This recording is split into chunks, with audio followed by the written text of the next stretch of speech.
Welcome back. So today's goal is going to be to implement the game of life. So this kind of thing, but using the GPU to update the state. So I think we'll have to update the code. We used to interact with OpenCL a little bit. We have these things. So what I'm going to do is I'm going to copy this one out and put it here. So we have, this is kind of like the reference implementation of the interface, and then we're going to make a new one that we'll call game of life, and we'll go in here, start tmux, and we'll still work in C just because it's quite easy for now. So let's do this. We're gonna actually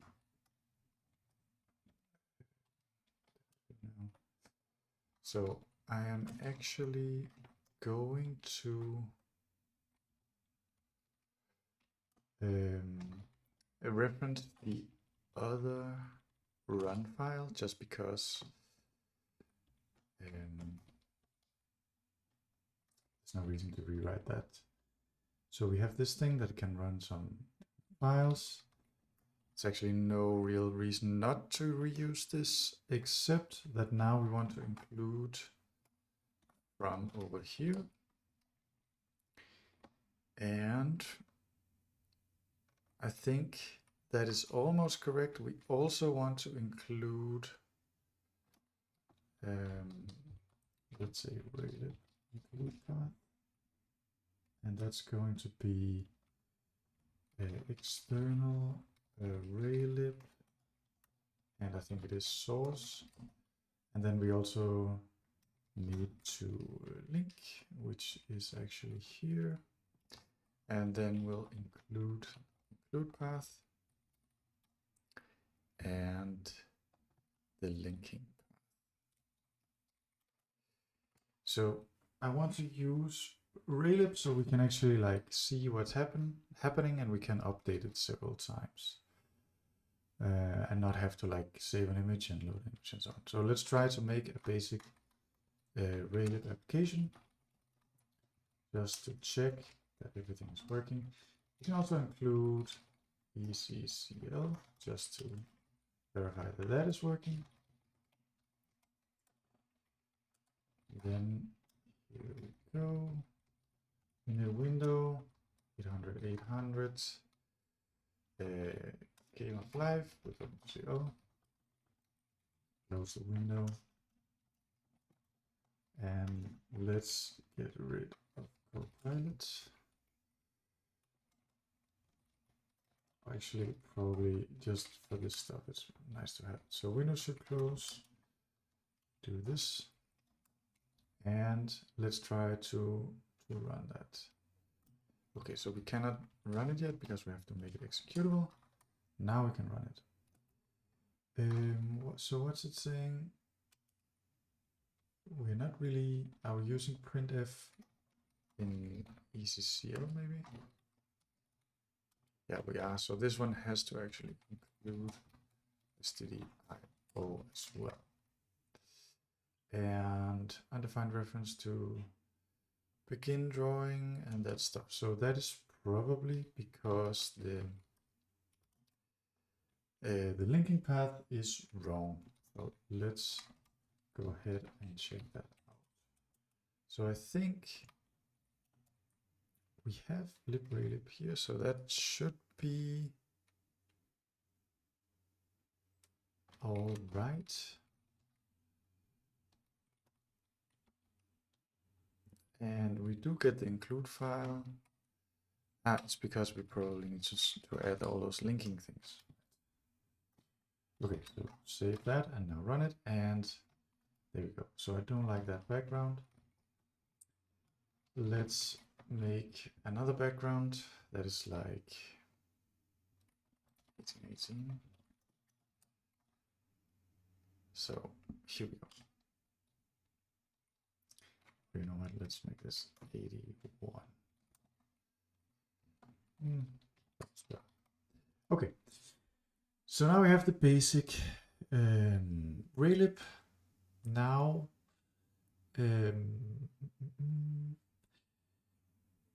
we're gonna do kind of a weird thing in this video. We're gonna send some data to the GPU, calculate the update, send it back, and then effectively send it to the GPU again to draw it. So that's just how it's gonna be right now. Let's say grid size, and we can make it 100 by 100, and then we want kind of a structure to keep all the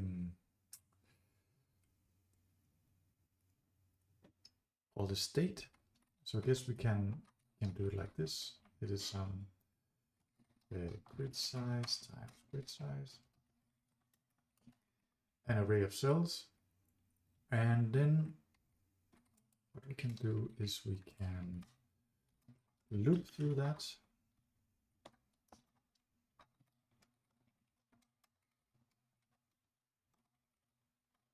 And actually, let's make it like row, row, I didn't really want to do that. So like that, and then we can say a column, and then let's use Copilot to our advantage. So we draw a white one if it's alive, and otherwise, I think I want to draw an outline. So we actually need to compute the cell size. So like cell width is going to be also we need window width and window height. And we can go ahead and say here it's actually the window width and the window height. And this is going to be the window width divided by the grid size, and the height is going to be that. So here we have cell width, cell height, cell width, cell height. And now I think we can just copy that here.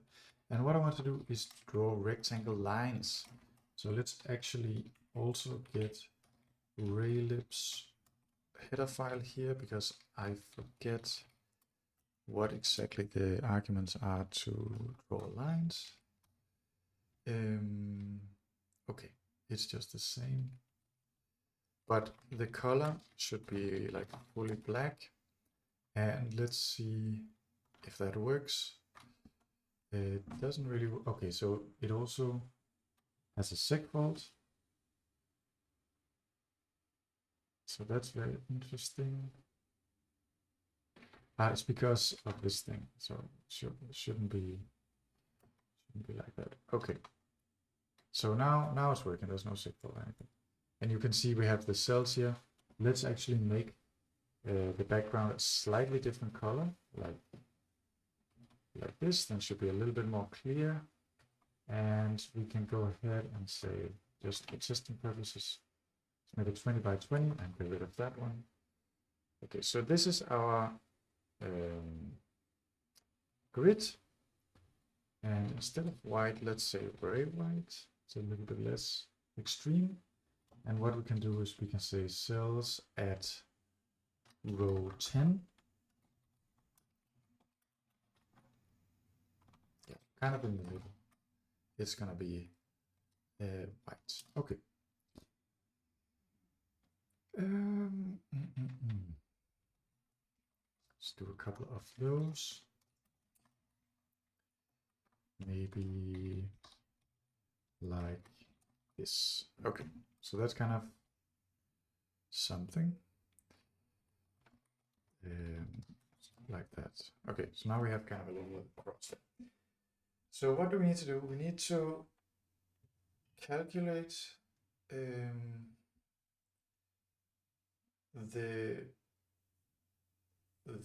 updated state on the GPU. So what we should look at is actually, can we send booleans to the GPU? So let's check that out. OpenCL boolean.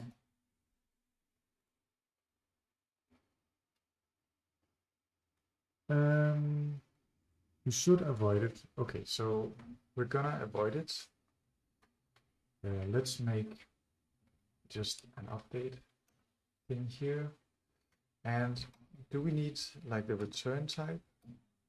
We do need a return. Kind of weird because we never really return anything. So let's say, let's just call it update. There's gonna be a global integer array, and it's gonna be buffer1, and a global integer array buffer2, and then there's gonna be an integer that is like, yeah, we do need like the width and the height, and then we also need like an integer to tell us which one. So we'll call it choice. Because what we're going to do is we're going to have in iteration 1, we're going to have the current state in buffer 1, and we're going to write to buffer 2, and in iteration 2, we're going to have the current state in buffer 2, and we're going to write to buffer 1. Okay, and we can dispatch on a 2D grid, so we can say x and y like this, like before. The full index is this, and then this is kind of the structure we want, but of course it's not like this. We have to follow the rules of the game of life. So any live cell, so we have to kind of say if buffer, actually let's go ahead and say like buffer, and we can do this, and then we can say if, okay, we actually should do bounds checking. That's a good point. Let's add that.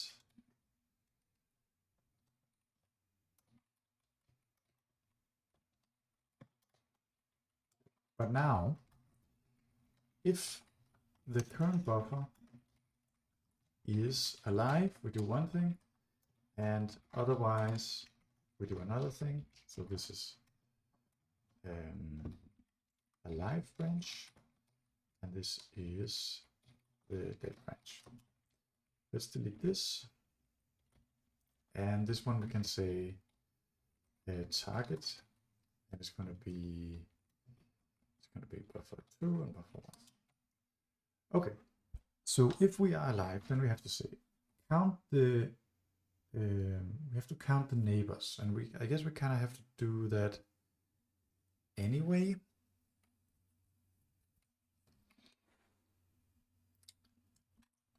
All right, so let's say neighbors count. So we have to count the number of live neighbors. So let's say for integer this kind of stuff. So if we're at the current cell, skip. Otherwise, if we are less, so let's say if we are less than 0 with this one, then we're just gonna add the width,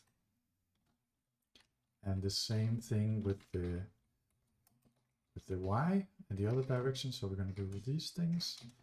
So this effectively means that the left edge of the screen is connected to the right edge, and the top is connected to the bottom. I think that's pretty good. Here we have the neighbor index, and it should never be out of bounds.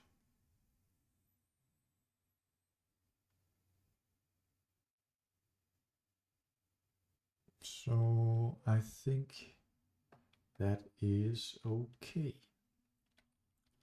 Okay, so now we have the neighbors. And if we're alive, and if the neighbors count, okay, so it already knows. So if the neighbors count is less than 2, then we die. if there are two, okay, so if there's more than 3, we also die by overpopulation. If there's 2 or 3, so that's exactly this, then we are alive. Okay.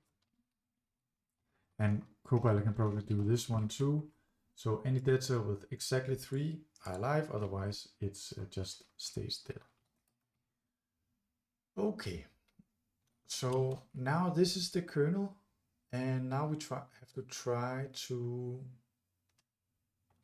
actually run it. Let's do this. And how could we do that?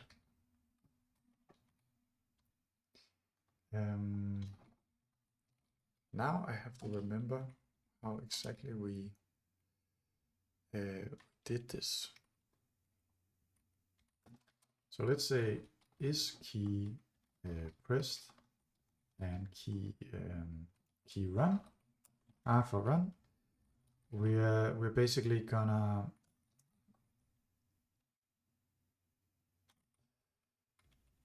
try to run it only once. Include this one. I'm gonna try to run it only once because I'm afraid there's some, with the current implementation, there's some resources that are being freed and that's like kind of should be reused. We're gonna say has run, and it's gonna be equals, and then we're gonna say if not has run, then we can do some stuff. So we init the GPU, then we can also de-init. It's not really the GPU, it's just the OpenCL stuff. Put that one up there. And we need an array size, I think. Why do we need that? Well, let's start by setting up the kernel. And I think let's do it like this. Not that one, this one. So we set up the kernel and it's just called update, and the function is also called update. Then we basically, let's turn this into an integer array since we're going to use integers anyway. And here, this one we can change to 1. And down here, we should say if this is 1, this. Let's do that. Okay. So we already have that array. We don't need to allocate that. So now we need to add 2 write arrays. So let's say, yeah, that's also another thing. We actually need 2 of these, and then we also have to have like choice. And it shouldn't be done. Well, that's okay. We can do this, and then we say where we're gonna put that. I'm gonna say cells is one of the other. Okay. Great. So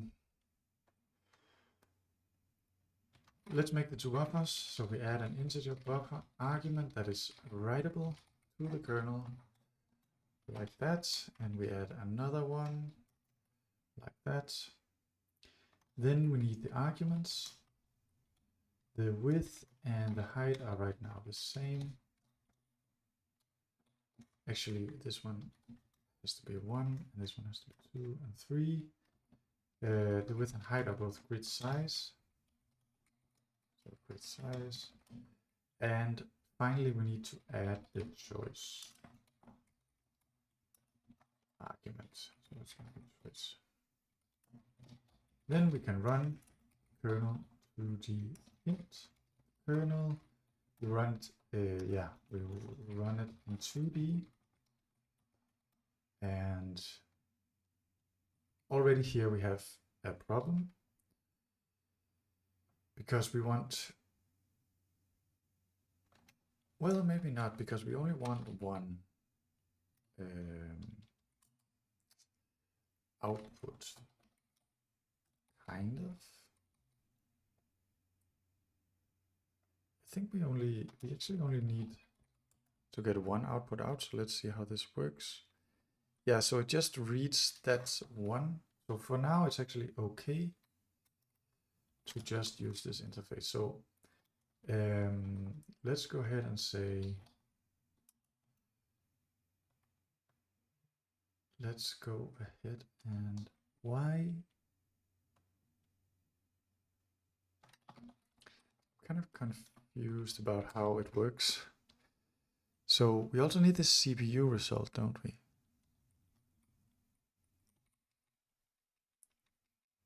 Yeah, we need two. Okay, that's because this iterations is the CPU result. Okay, so what do we need? We need target. It's this, and target buffer is that. So target buffer, target,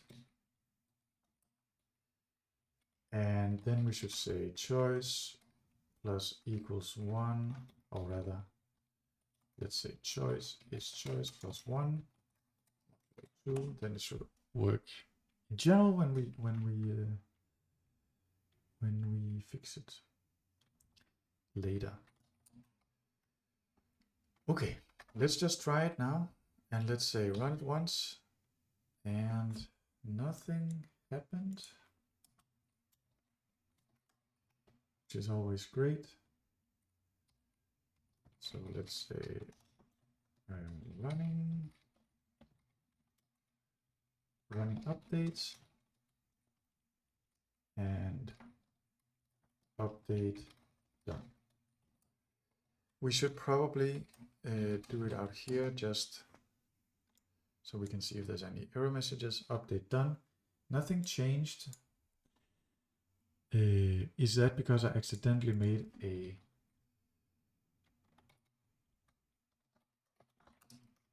something that doesn't change? So let's try to run, and it dies. Okay. What is that?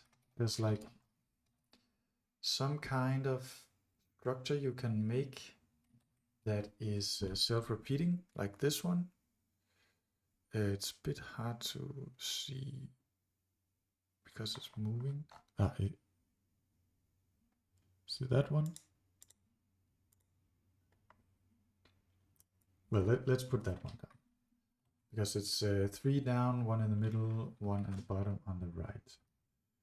So we can say 3 down,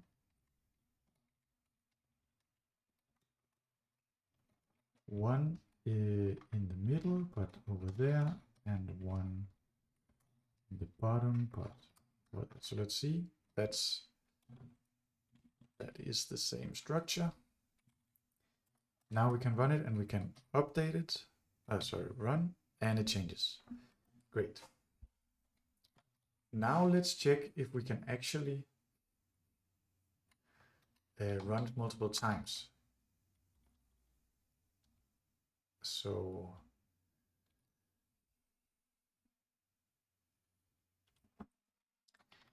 I think we kind of probably like put this stuff out here. Let's get rid of that one. And then we can say OpenCL setup. Let's call it initialization. And do this. Then we can put that stuff down here, in there. This has run, we are not going to use, so we're going to try to make it actually work. Okay. So let's start with this run kernel function. So it just sets up some work size. It does an Q command. I think that's okay to do multiple times. And this is also okay to do multiple times. So far, so good. But what is not okay, I think, is doing this stuff a lot of times. So why don't we put that out here? Because definitely creating like a lot of buffers is not something we want. And we should also have like function to free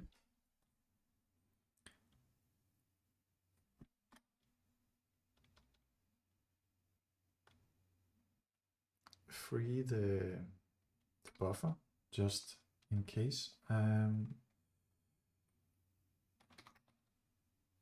So let me check something.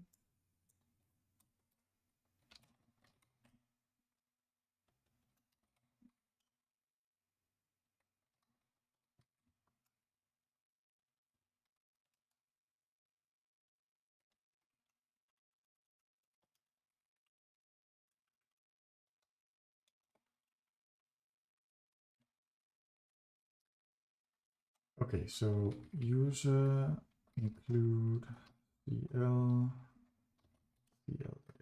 This one we also want here.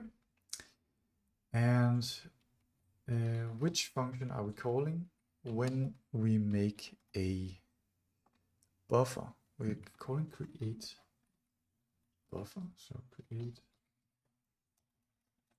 buffer. Sorry, create buffer.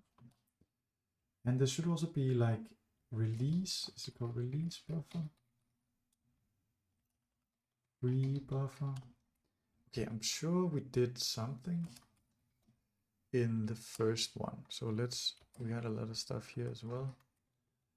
Release memory object and release kernel. So that's not what I wanted. I want to go out here and check this one out. So we have the dinit GPU and dinit. It just releases the context. So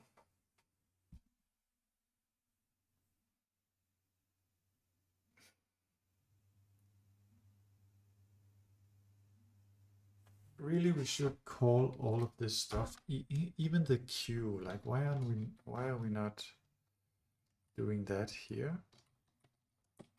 Because we had that as a global variable. Program, are we doing that anywhere? Release program. We are. We have a release kernel, so really we should call that release kernel. And let's go back to our reference here. How about the kernel? So that also has to be released. Release kernel. Still not releasing the buffers, and it's kind of annoying. So let's just copy this stuff and actually like do it for real. What did we call them? We just call them buffer 1 and buffer 2. It's kind of annoying to have to do all of this.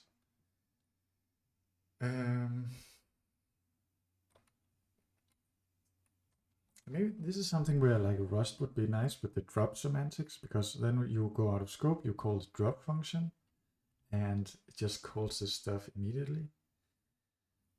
And even SIG is a little bit better because you can like do defer and then release this stuff, but this should not compile. Yeah, it's because it highlighted it. Okay, so this should work, and I think now we can call it. We can like update it multiple times and nothing will horribly break. But yeah, famous last words. Let's see.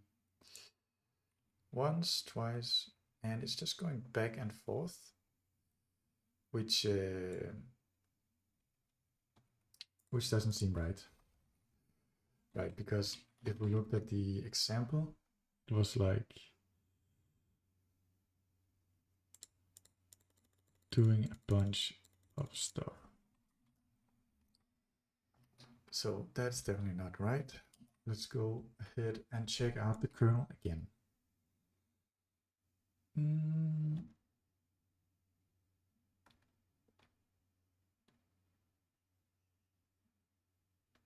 So we have the two arguments, we have width and height, we have the choice. The choice determines the buffer and the, we did write into. we did write into that. So we write into the target, and we have this neighbors count.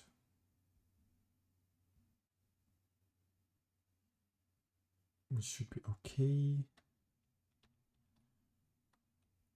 This is either 0 or 1. I like that.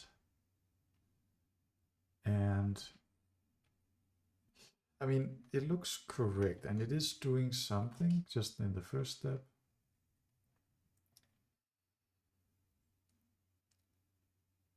So here is probably the issue. We need to change this argument every time. So we have to actually do this. Okay, let's see. Yeah, now we got some movement.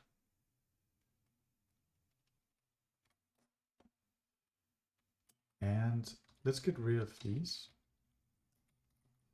And we can say set target FPS to be 5, maybe. And then we can have boolean is running. So we can press R to just run once.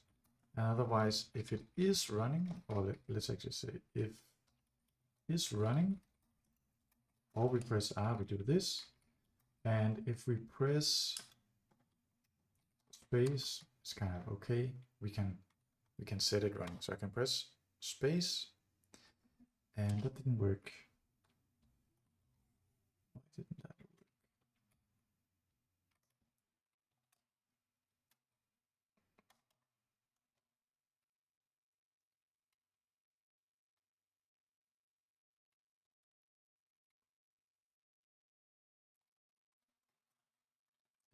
Is it this?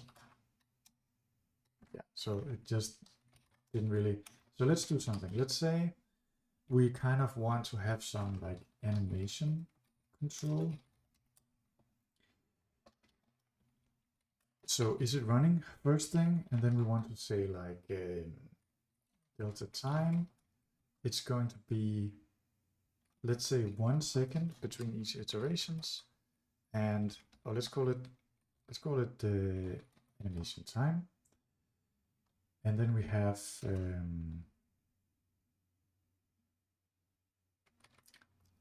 let's call it current time.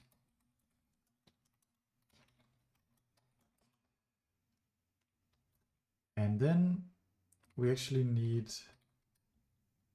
kind of a separate control for this. That's all right. So if it's running, we're gonna say current time, we add the frame time.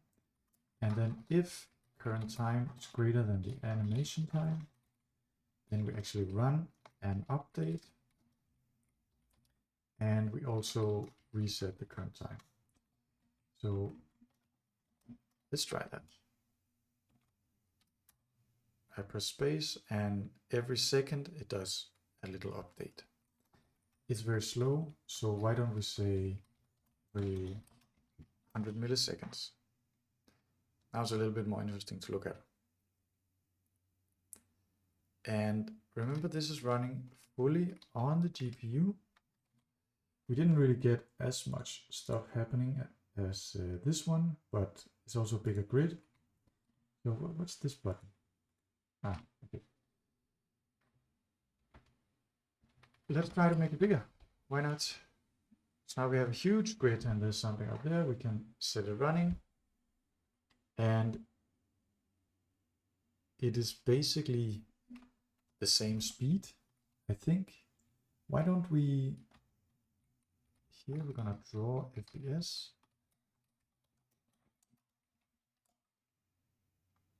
So it's running at 60 FPS, even though we are updating all of these cells. And we can even try to turn it down even more. And you can see we can actually run it very, very fast. It's 10 milliseconds per step. And it's still running at 60 FPS. That's the power of the GPU. So that's it, I think, for this video. And what we should look into next time is, can we avoid this like copying back and forth that is done here? Because I think there's a way to do it so, well, you have to copy any case. I don't know. I will look into that. There's something like a